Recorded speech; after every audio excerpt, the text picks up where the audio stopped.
հատկապես ղազախական ծորենի թեման, որի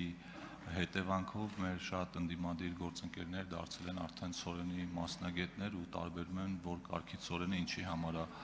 օգտագործվում, բայց հիմա արդեն այդ ծորենի թեման ոնց որ զարգացել է ու դուրս է եկել միջազգային ասպարեզ, դուք քիչ առաջ խոսում եք կոնսպիրացիաներից ու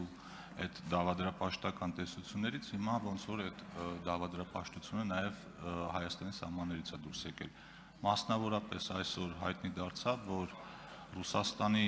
արտաքին հետախուզական ծառայությունը տարածել է հաղորդագրություն, որի իմաստը հետևյալն է, որ Հայաստանը պատրաստվում է ծորեն գնել Ուկրաինայից, ընդ որում կրկնակի թանկ գնով ի վնաս իրեն, եւ դրա պատճառը այն է, որ Հայաստանը այդ տարբերակով ցանկանում է Ռուսաստանից կտրվել եւ այդ բարձր գինը փոխհատուցելու է Եվրոպայից ստացած ֆինանսավորման հաշվին։ Ես գիտեմ, որ դուք այդ մասին լրագրողների հետ զրույցում խոսել եք, բայց դրանից հետո նաև այլ զարգացում տեղի ունեցավ Ռուսաստանի նախագահ Վլադիմիր Պուտինի մամլոք արտուղար Դմիտրի Պեսկովը մեկնաբանելով այս հարցը ըստ էության չի հերքել եւ անդրադառնալով այս թեմային նաև ասել է, որ որպես կանոն արտաքին հետախուզական ծառայության հայտարարությունները մերկապարանոց չեն լինում։ Ես ձեզ կխնդրեմ այս երկու հայտարարություններն էլ մեկնաբանել։ Հարցին կպատասխանի Հայաստանի Հանրապետության վարչապետ Նիկոլ Փաշինյանը, համեցեք պարոն վարչապետ։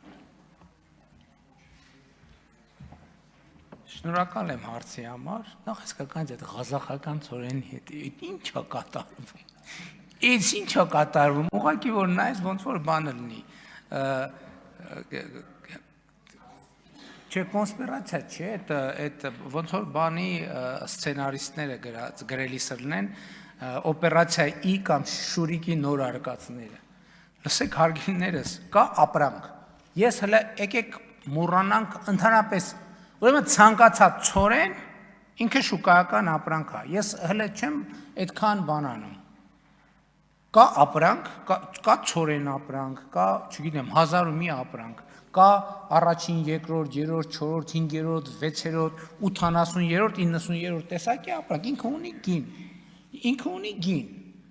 եւ ինքը ունի լոգիստիկա։ Հիմա նոր ճանապարհով X ապրանքը A կետից եկել է հասել B կետը։ Հիմա ծորեն ինչպիսին է, այդ նախ այդ գնումը իրականացրել է կառավարությունը չի իրականացրել, այդ գնումը իրականացրել է մասնավորը իր կարիքների համար։ Այսինքն գնացել է շուկա, ապրանք է առել, կառավարության բանակցությունների արդյունքում ճանապարհ է բացվել, բերել այդ ճանապարհով։ Այսինքն այս ինչ թեմա է, որ չգիտեմ 6-րդ սորտի է, 8-րդ սորտի է, ուզում է 1260-րդ սորտի լինի։ Մարդ գնացել է ինքը իր փողը տվել է, ինքը իր փողը, դա բյուջեի փող չի, ոչ մեկի փողը չի։ Գնացել է ապրանք առել, բերել է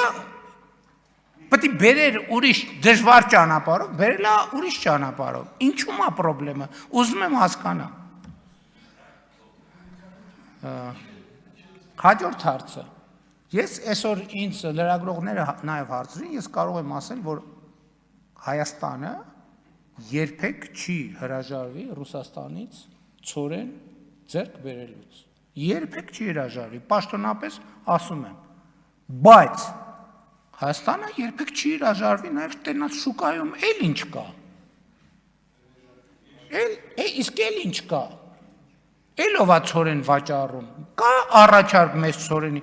Ես ձեզ երաշխավորվում եմ,